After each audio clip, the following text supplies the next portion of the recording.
నమస్తే BCN news కి స్వాగతం. నా పేరు నీలిమ. ముందుగా ముఖ్యాంశాలు.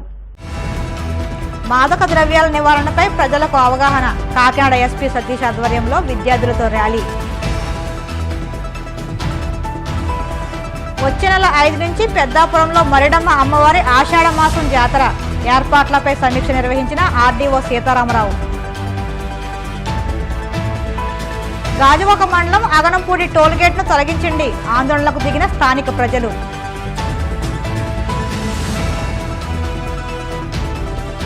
డ్రైనేజీలు, రోడ్ల మరమ్మతులపై ప్రత్యేక దృష్టి, ప్రజల సమస్యలను పరిష్కరిస్తున్నామన్న గూడెం ఎమ్మెల్యే బొలిశెట్టి. అంతర్జాతీయ మాదక ద్రవ్యాల వ్యతిరేక దినోత్సవం సందర్భంగా కాకినాడ జిల్లా ఎస్పీ సతీష్ కుమార్ ఆధ్వర్యంలో మాదక ద్రవ్యాల నివారణపై ప్రజలకు అవగాహన కల్పించేందుకు ర్యాలీ నిర్వహించారు. జిల్లా పోలీస్ కార్యాలయం నుంచి బానుగుడి సెంటర్ వరకు ర్యాలీ జరిగింది. Sub additional SP K Srilakshmi విద్యార్థులందరితోనూ మాదక ద్రవ్యాలకు వ్యతిరేకంగా ప్రతిజ్ఞ చేయించారు.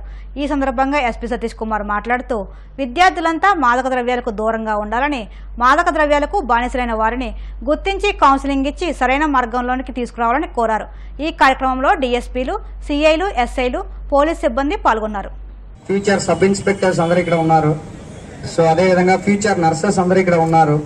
దీనికి బెటర్ ఆడియన్స్ ఎవరు అవసరం లేదు. సో ఇక్కడ ఉన్న వాళ్ళు సరిపోతారా? ఈ రోజు వరల్డ్ డ్రగ్ డే. ఇక్కడ ఉన్న ఒక 400 to 500 members we are almost the future. చెప్పినట్టు ఈ రోజు మెసేజ్ జూన్ 26th ప్రతి ఒక్కటికి ఒక డే ఫిక్స్ చేస్తున్నారు మనం గుర్తు పెట్టుకోవడానికి కోసం. అదేవిధంగా 1987 నుంచి కూడా ఈ వరల్డ్ డ్రగ్ డే అనేది జూన్ 26th ఫిక్స్ చేయడం జరిగింది. రీజన్ ఏంటంటే, ఫర్ ఎగ్జాంపుల్ ఇండియాలో మాత్రం మన పాపులేషన్ అబౌట్ 1 బిలియన్ కి ఎక్కువ వెళ్ళిపోయింది. దానిలో 8% గంజా యూజ్ చేస్తున్నాం. అవుట్ ఆఫ్ 1 బిలియన్ లో 8% are addicted to ganja. So ఇది అంటే ఆల్కహాల్ పర్సంటేజ్ 14%. మీరు పర్సనల్ డెసిషన్ గా ఉండొచ్చు, బట్ కాకపోతే దీనివల్ల మీకేమి ఎఫెక్ట్ అవుతుందన్నది మీకు తెలుసుకోవాలి బయాలజికల్ గా. ఇప్పుడు మీరు ఎస్ఐ ట్రైనింగ్ చేస్తున్నారు, కొంతమంది ఫిజికల్ గా ఫిట్ గా ఉంటారు, కొంతమంది ఫిజికల్ గా ఫిట్ గా ఉండకపోవచ్చు. ఇదే మీరు గంజావో ఆల్కహాల్ రెగ్యులర్ గా తీసుకున్నారంటే అది బ్లడ్ లో మిక్స్ అవుతున్నప్పుడు మీ పర్ఫార్మెన్స్ ఆర్ ప్రొడక్టివిటీ ఆటోమేటిక్లీ తగ్గుతుంటే ఉంటాయి. ఈవెన్ స్మోకింగ్ ఇంకా డేంజరస్. సో మీ performance productivity over a period of time తగ్గుతుంటే ఉంటాయి. మీరు కొంతమంది ఉంటారు ఓన్లీ ఈ ఎగ్జామ్ పాస్ అవడం వరకు అన్ని మానేస్తారు, ఆయన తర్వాత మళ్ళీ స్టార్ట్ చేస్తారు తెలివిగా. సో అలాంటి చాలా తెలివైన వ్యక్తులన్నీ ఉంటారు. బట్ ఎనీవేస్ మన పోలీస్ లాగా జాబ్లన్నీ అదన్నీ ఫ్యూచర్ లో కూడా వర్కౌట్ అవ్వదు. ఓన్లీ నాట్ ఇన్ పోలీస్, అంటే అదర్వైజ్ మీరు ఏ ఫీల్డ్ లో షైన్ అవ్వాలంటే కూడా డ్రగ్స్ తీసుకోవడం వల్ల మీరు షైన్ అవ్వడం అనేది చాలా చాలా తక్కువ. ఓకే, మేబీ డ్రగ్స్ తీసుకొని అచీవ్ చేసిన వాళ్ళు చాలా తక్కువ మంది ఉంటారు. అది మాత్రమే మనం ఎగ్జాంపుల్ గా తీసుకుంటాం. ఒకరిద్దరు అది తాగుతారులే, అచీవ్ చేస్తున్నారు, ఏముంది దాంట్లో, అలా కాదు. సో లేకుండా అచీవ్ చేసిన వాళ్ళు చాలా మంది ఉంటారు. అంటే మీ అండర్స్టాండింగ్ చెప్తున్నాను. ప్రతి సంవత్సరం కూడా డ్రగ్ డే కి ఒక్కొక్క మోటో ఉంటాయి. అంటే ఒక మీకు ఎగ్జామ్స్ కూడా చాలా ఇంపార్టెంట్. అది there would be last year ఒక మోటో ఉంటుంది, ఈ ఇయర్ ఒక మోటో ఉంటుంది. సో ప్రతి ఇయర్ కూడా యునైటెడ్ నేషన్స్ ఒక మోటో ఇచ్చేసి అది ఎంటైర్ దేశంలో దాన్ని ఫాలో చేయమని చెప్తారు. అదనమాట. బట్ ఎనీవేస్ అదని మీరు తర్వాత కూడా వెళ్ళి నెట్ లో చెక్ చేయొచ్చు. ఎంటైర్లీ అల్టిమేట్లీ యునైటెడ్ నేషన్స్ చెప్తున్నది ఏంటంటే ప్రివెన్షన్ చేయాలి. మనం యూజ్ చేసుకున్న తర్వాత హాస్పిటలైజ్ అయ్యి డి అడిక్షన్ సెంటర్ వెళ్ళి ఆ స్టేజ్ వరకు వెళ్లకుండా ప్రివెన్షన్ ఎవరు చేయకూడదు. మీకు మీ చుట్టుపక్కల ఎనీ ఇన్ఫర్మేషన్ రిలేటెడ్ గంజా కానీ ఆర్టిఫిషియల్ డ్రగ్స్ చాలా వచ్చింది, ఎల్ఎస్డి కానీ మెటమార్ఫైన్ కానీ అలాంటి ఏదైనా ఉందంటే దయచేసి మనం స్పెషల్ ఎన్ఫోర్స్మెంట్ బ్యూరోలో ఉంది, సెబ్ అని చెప్పి ఉంది, మేడమే అడిషనల్ ఎస్పీ మేడం ఇన్ఛార్జ్. దానికి నంబర్ అన్ని చోట్ల కూడా డిస్ప్లే చేశాము. లేకపోయినా మీరు కంట్రోల్ రూమ్కి ఎనీ టైం చెప్పండి. కాకినాడ జిల్లా పెద్దాపురంలో మరిడమ్మ అమ్మవారి ఆషాఢ మాసం జాతరను జూలై 5వ తేదీ నుంచి ఆగస్టు నెల 10వ తేదీ వరకు నిర్వహించనున్నారు. జాతరలో భాగంగా జూలై 4వ తేదీన జాగరణ ఉంటుందని, 37 రోజుల పాటు జరగనున్న ఈ జాతరకు సంబంధించిన ఏర్పాట్లపై వివిధ శాఖల అధికారులతో దేవస్థానంలో పెద్దాపురం ఆర్డీఓ జె సీతారామరావు అధ్యక్షతన సమీక్ష నిర్వహించారు. ఈ సమీక్షలో ఆర్డీఓ సీతారామరావు మాట్లాడుతూ ఇతర శాఖల సమన్వయంతో జాతరను విజయవంతం చేయాలని కోరారు. సమావేశం అనంతరం ఆర్డీఓకి అమ్మవారి ప్రసాదం అందజేశారు. లాస్ట్ ఇయర్ క్లియర్గా కొన్ని అబ్జర్వ్ చేశానండి. 100 రూపీస్ లైన్ దగ్గర బాగా అద్దె ఎక్కువైపోయింది. రోజు వే మాట్లాడుతుంది టికెట్ కౌంటర్ ప్లస్ ఆ లైన్ కూడా ఎంట్రన్స్ ఒకే చోట ఉండడం వల్ల బాగా క్రౌడ్ ఎక్కువ క్రౌడ్ అయిపోయింది. నాకు 3 years 10 రూపీస్ కూడా లైన్ ఇంకా ఎక్స్టెండ్ చేయాలి. అంటే లైన్ రోడ్డు మనకి టెంపుల్ వేసారు. లాస్ట్ 6 వారం లాస్ట్ 2 వారం ట్రాఫిక్ డైవర్ట్ చేద్దామంటే కొంచెం ఇంకా ఎక్స్టెండ్ చేస్తే బాగుంటుంది. అలాగే కొంచెం వాటర్ సప్లై లాస్ట్ ఇయర్ కొంచెం తక్కువగా ఉంది. అది కూడా అన్ని చోట్ల కూడా వాటర్ సప్లై ఇస్తే కనుక బాగుంటుంది. పోలీస్ వారి తరఫున 100% బందోబస్తు ఏర్పాటు చేసుకుంటాం. ఇబ్బంది ఏమి ఉందండి. అలాగే ఇందులో రికమెండేషన్స్ అవి లేకుండా ఉంటే కనుక పీస్ఫుల్గా బందోబస్తు చేయడానికి ఉంటుంది. ఈ వార్డు కౌన్సిలర్స్, వార్డు మెంబర్స్, అలాగే రాజకీయ నాయకులు తాలూకు చెప్పేసి ఒక్కొక్కరిని 15 మందిని తీసుకురావడం, మళ్ళీ సామాన్య ప్రజలేమో మధ్యలో రికమెండేషన్ చూసుకుని తీసుకోవడం జరుగుతుంది. అది లేకుండా ఓన్లీ లిమిటెడ్ కాస్ట్ ఇచ్చి విఐపి అంటే జెన్యున్గా విఐపి అయి ఉండాలి. ఒక్కొక్కరు 10 మంది 20 మంది రావడం వల్ల కొంచెం ప్రాబ్లం అవుతుందండి. అది లిమిటెడ్ పాసెస్ ఇస్తే బాగుంటుంది. కాకినాడ జిల్లా గండేపల్లి మండలం తాళూరులోని పుష్కర కాలువకు అనుసంధానంగా ఉన్న తాళూరు లిఫ్ట్ను ఇరిగేషన్ అధికారులు ఎమ్మెల్యే జ్యోతుల నెహ్రూ పరిశీలించారు. ఈ సందర్భంగా జ్యోతుల నెహ్రూ మాట్లాడుతూ తాళూరు లిఫ్ట్ అధ్వానంగా తయారైందని అన్నారు. ఈ లిఫ్ట్ ఇలా అవడానికి గత ప్రభుత్వ విధానాలే కారణమని అన్నారు. గత కొన్నేళ్లుగా హెచ్చరికలు జారీ చేసినా పట్టించుకున్న పాపాన పోలేదన్నారు. ప్రస్తుతం ఉన్న సిఎస్ పైపుల స్థానంలో ఎంఎస్ పైపులు వేసి పూర్తి స్థాయిలో మరమ్మతులు చేయడానికి సమయం పడుతుందని అన్నారు. పుష్కర లిఫ్ట్ పై ఆధారపడి ఎవరు పంటలు వేయవద్దని సూచించారు. తాళ్ళూరు ఎత్తిపోతల పథకం ఏదైతే ఉందో దాని పరిశీలన నిమిత్తం రావడం జరిగింది. వివిధ పర్యాయాలు పర్యటించడం, శాసనసభ్యుడిగా కాకుండా ప్రతిపక్ష నాయకుడిగా దీని మీద ప్రభుత్వానికి, గత ప్రభుత్వానికి హెచ్చరికలు చేయడం, దీన్ని రిపేర్ చేయండి, రైతాంగం తీవ్రంగా నష్టపోతారు అని చెప్పడం జరిగింది. నిమ్మక నీరెత్తినట్టు గతించిన 5 సంవత్సరాలు కూడా కనీసం కాలంలో ఉన్నటువంటి తుప్పను కూడా తీయనటువంటి పరిస్థితి. ఎక్కడ ఏది చెడిపోతే దాన్ని అక్కడే వదిలేశారు తప్పించి దాన్ని రిపేర్ చేసేటటువంటి విధానానికి పోలేదు.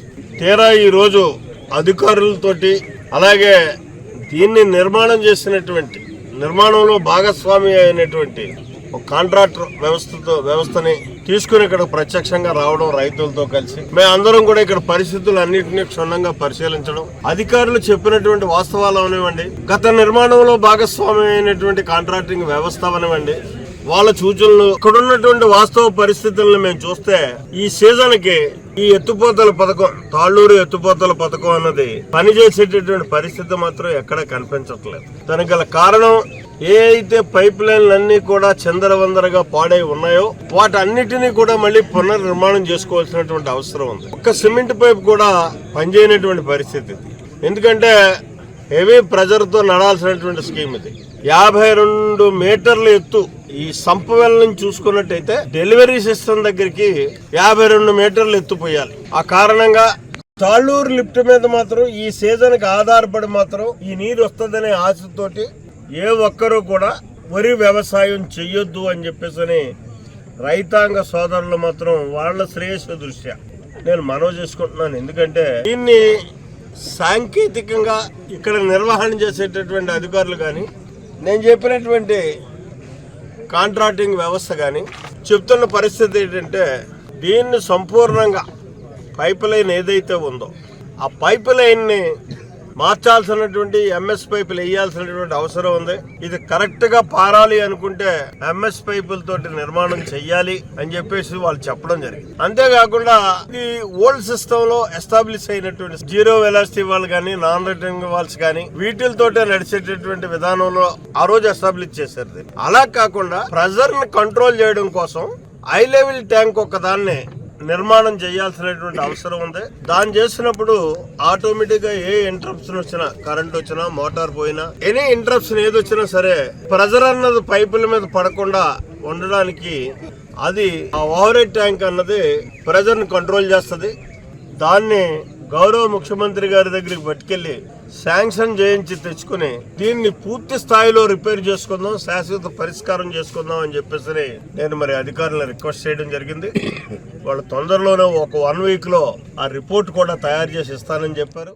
విశాఖ జిల్లా గాజువాక మండలం అగనంపూడి టోల్గేట్ వద్ద ఉద్రిక్తత చోటు చేసుకుంది. టోల్గేట్ను వెంటనే ఎత్తివేయాలని కాలనీ వాసులు, టీడీపీ నాయకులు పెద్ద ఎత్తున నిరసనలు చేపట్టారు. టోల్గేట్కి ఇచ్చిన సమయం పూర్తయినప్పటికీ అక్రమంగా వసూలు చేస్తున్నారంటూ టీడీపీ నాయకులు తెలిపారు. వైసీపీ ప్రభుత్వం వచ్చిన వెంటనే అక్రమంగా ఈ టోల్గేట్ను ప్రారంభించారని టీడీపీ నాయకులు ఆరోపించారు. పల్లా శ్రీనివాసరావు హయాంలో టోల్గేట్ను ఎత్తివేసి చుట్టుపక్కల ఉన్న ప్రజలకు న్యాయం చేయాలని టీడీపీ నాయకులు విజ్ఞప్తి చేశారు. పాలన చూసాం, ఎన్నో మరి భూ కబ్జాలు కానీ మరి గవర్నమెంట్ ప్రభుత్వ పరిధిలో కానీ చాలా వరకు కూడా నష్టాలు జరిగేటట్టు పరిధిని మనం చూసుకుంటూ వచ్చాం. అదేవిధంగా ఈరోజు గాజువాక నియోజకవర్గంలో అగనంపూడి దగ్గర ఉన్నటువంటి టోల్గేట్ సమస్య అయితే మరి గతంలో మరి తెలుగుదేశం ప్రభుత్వంలో ఉన్నప్పుడు ఆ టోల్గేటు అది ఎటు కాకుండా అసలు ఊర్ల మధ్యలో టోల్గేట్ అన్నది చాలా సమస్యగా మారింది. అది ఇటు చిన్నపిల్లలు స్కూల్కి వెళ్ళాలన్నా పనులకు వెళ్ళాలన్నా ఊర్ల మధ్యలో టోల్గేట్ అన్నది చాలా సమస్యగా అది మారుతూ ఉన్నది. అయితే దీని మీద అప్పుడులో తెలుగుదేశం ప్రభుత్వం పల్లా శ్రీనివాస్ గారి ఆధ్వర్యంలో ఆ టోల్గేట్ని నిలిపివేయడం జరిగింది. మరి అదేవిధంగా మళ్ళీ తర్వాత మళ్ళీ వైసీపీ ప్రభుత్వం జగన్మోహన్ రెడ్డి గారు వచ్చిన తర్వాత మళ్ళీ ఆ టోల్గేట్ని మళ్ళీ పునర్నిర్మాణం చేసి మళ్ళీ టోల్గేట్ రన్ చేయడం జరిగింది. దానివల్ల ఎంతో మంది మరి ప్రజలు ఇబ్బంది పడ్డాం. ఆల్రెడీ దీని టైం పరిధి కూడా అయిపోయినా సరే దాన్ని ఇప్పటి వరకు కూడా ఇంకా దాన్ని వసూలు చేస్తూనే ఉన్నారు మరి ప్రజల దగ్గర. మరి ప్రజల సొమ్ము అంతా కూడా మరి ఏమవుతుంది అన్నది మరి అది ప్రశ్నగా మారింది. మరి ఈరోజు మళ్ళీ ఒక తెలుగుదేశం ప్రభుత్వం మళ్ళీ ప్రజల ప్రభుత్వం వచ్చిన ఆనందంలో మరి ఈరోజు మళ్ళీ పల్లా శ్రీనివాస్ గారి ఆధ్వర్యంలో మరి ఈరోజు టోల్గేట్ని మళ్ళీ ప్రభుత్వం రాగాలనే మరి టోల్గేట్ని నిర్మూలిస్తామని చెప్పేసి మాటిచ్చిన ప్రకారంగా ఈరోజు ప్రజలందరూ కూడా దీన్ని ఖండిస్తూ ఈరోజు టోల్గేట్ని ఈరోజు ఆపడం జరిగిందండి. రేపటి నుంచి ప్రభుత్వం చంద్రబాబు నాయుడు గారి దృష్టికి తీసుకెళ్తున్నాం. దీన్ని ఎట్టి పరిస్థితుల్లో కూడా అగనంపూడి టోల్గేట్ అన్నది ఇక్కడ ఉండకూడదు. ఎందుకంటే NH5 already Calcutta highway NH5 అన్నది అట్నుంచి అనకాపల్లి నుంచి అట్నుంచి మళ్లించారు. అయితే విశాఖపట్నం అనకాపల్లికి విశాఖపట్నంకి మధ్యలో ఉన్నటువంటి అగనంపూడి టోల్గేట్ అన్నది చాలా సమస్యగా ఉంది. ఇటు అనగా స్టీల్ ప్లాంట్ ఎంప్లాయీస్ కానివ్వండి, లేదంటే ఒక స్టూడెంట్స్ అవనివ్వండి, ఉద్యోగస్తులు అవనివ్వండి, అలాగే పనులు చేసుకునే వాళ్ళు కానీ ఎవరు వెళ్ళాలన్నా కూడా ఒక కారులో వెళ్ళే వాళ్ళే కాదండి, అట్లీస్ట్ బైకుల మీద ఆటోలు ఇవన్నీ కూడా పెద్ద ట్రాఫిక్ జామ్ అయిపోతుందండి. గాజువాక పెద్ద సమస్యగా ఈ టోల్గేట్ సమస్య అనేది చాలా సమస్యగా మనకి చూస్తున్నాం. అయితే ఈ రోజు మాత్రం అది ఆ సమస్య తీరింది, ప్రజలందరికీ కూడా ఒక విముక్తి కలిగింది అన్నట్టుగా కూడా నేను తెలియజేసుకున్నాను. మరి ఆ టోల్గేటు వసూలును మరి జీవీఎంసీ పరిధిలో వసూలు చేయొద్దని మరి స్థానికంగా మరి నాయకులు కానీ, అలాగే ఇక్కడ యూనియన్ లారీ ఓనర్స్ అసోసియేషన్ కానీ, అలాగే ఫార్మా ఎంప్లాయీస్ వీళ్ళందరూ కూడా వచ్చి ఇక్కడ మరి ఈ యొక్క టోల్గేట్ని తీసేయాలని డిమాండ్ చేయడం జరిగింది. మరి ఎందుకంటే ఈ టోల్గేట్ని తీయమంతనం అంటే గత 5 సంవత్సరాల క్రితం మరి గాజువాక ఎమ్మెల్యే పల్లా శ్రీనివాసరావు గారు మరి ఈ టోల్గేట్ని ముయించడం జరిగింది. మరలా వైసీపీ ప్రభుత్వం వచ్చిన తర్వాత మరి అక్రమంగా ఈ టోల్గేట్ని నడపడం జరుగుతుంది. మరి ఇలా నడపడం వలన ఇక్కడ స్థానికంగా ఉన్న ప్రజలు కానీ, ఫార్మా ఎంప్లాయీస్ కానీ, అలాగే ఇక్కడి నుంచి రానిపోను మార్కెటింగ్కి వెళ్ళే వాళ్ళకి కానీ, అలాగే హాస్పిటల్కి వెళ్తున్న పేషెంట్లకు కానీ, అలాగే మరి విద్యార్థులు చదువుకోవడానికి వెళ్తున్న విద్యార్థులకు కానీ వీళ్ళందరికీ కూడా అధిక భారం తగులుతుంది. ఇది గతంలో మరి అక్కడ ఏదైతే NH5 హైవే స్టార్ట్ అయిందో ఆ హైవేకి ఈ టోల్గేట్ని తరలించిన వెంటనే మరి ఈ టోల్గేట్ని తీసేస్తామని చెప్పడం జరిగింది. కానీ అది యథావిధిగా అది స్టార్ట్ అయ్యి రన్ అవుతున్న అక్కడ వసూలు చేస్తున్నా సరే ఈ టోల్గేట్ని ఇక్కడ అక్రమంగా రన్ చేస్తూ మరి డబ్బులు వసూలు చేస్తారు. ఇప్పుడు కాసేపు ప్రకటనలు.